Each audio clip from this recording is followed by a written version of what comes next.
Welcome to the deep dive. Today, we're tearing into the marketing for a children's supplement. It's called Neupril Kids Pure Methylfolate. Right. And we're basing this on a third-party review we looked at, one that sort of exposed a fascinating clash between, well, some incredible hype and the reported reality behind its manufacturing. Exactly. Our mission here is clear.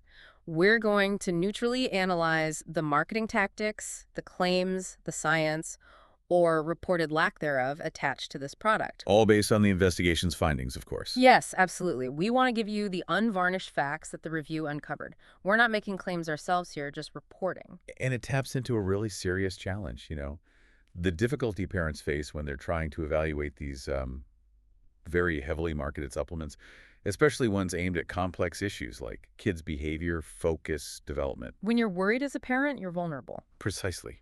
That anxiety opens the door for some, let's say, aggressive marketing. Okay, so let's unpack that marketing pitch then. How is this product reportedly advertised? Well, according to the review sources, heavily, often through things like Facebook videos. Right, I think the review mentioned videos starting with kids throwing tantrums or having trouble focusing, stuff parents worry about. Exactly.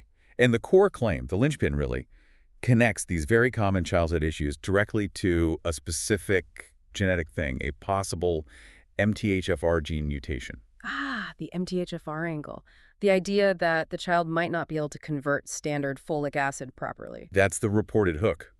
If the body struggles with folic acid, the pitch is, here's the solution, the active forms, methylfolate and methylcobalamin B12. Which are the key ingredients in Neupril Kids. Correct. And that claimed biological specificity is how they reportedly justify the promise that this one supplement can support such a wide range of things. ADHD, autism, speech delays, mood swings.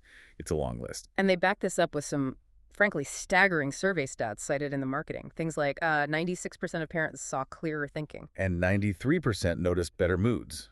Those numbers are, well, they're dramatic. Extremely. But this is where the review sources we looked at say the story starts to pivot, right? There was this video investigation, Verify Beta. Yes, and according to that source, it basically blew the whistle on several pretty significant red flags. Okay. What did they reportedly find? Well, this is where it gets really interesting.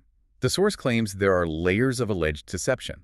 For instance, the marketing video reportedly features personnel like a medical professional and a natural healer who appear to be, well, AI-generated, not real people. AI-generated experts, seriously. That's what the investigation claims, yeah.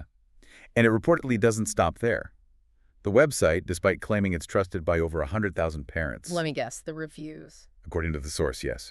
Reportedly stuffed with fake, glowing reviews, which contrasts sharply with that 100,000 parents trust claim. Wow, okay, but the review also mentioned something truly staggering about the cost versus the ingredients. Right. This connects the dots. The review apparently found that the product itself containing this mix of methylfolate and B12 is reportedly a generic blend. It's generic, meaning Meaning it's seemingly sourced from China and available on platforms like Alibaba for something like $3 a bottle. $3. Around that, yes. Yeah. That's the reported wholesale cost. And online, consumers are paying almost $45. $45, yes. For reportedly the same basic mix. That markup is significant. It's huge.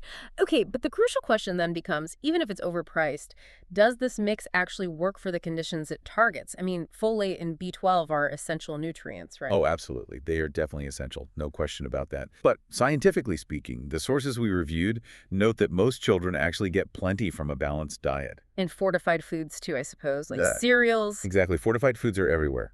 So supplementation like this is usually only recommended if there's a diagnosed deficiency. So what's the scientific counterclaim highlighted in the review regarding things like ADHD or autism? The key point raised by the source is this.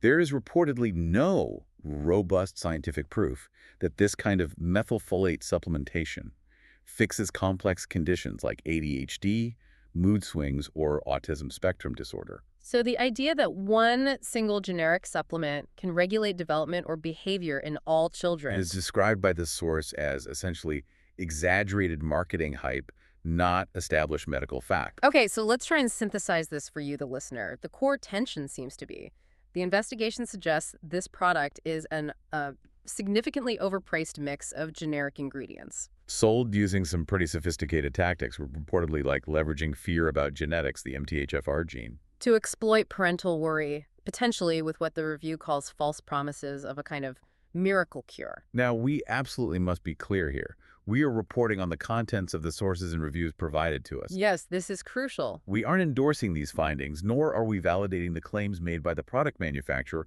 or the investigating source. We're simply analyzing the information presented in those sources.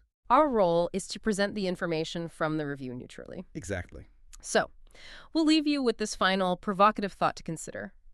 If marketing tactics can successfully leverage genuine parental concerns, maybe even about specific genetic predispositions like MTHFR, to justify these kinds of extreme markups, how can you, the consumer, best verify claims? How do you protect yourself from this kind of information overload when you're just trying to find genuine support for your children?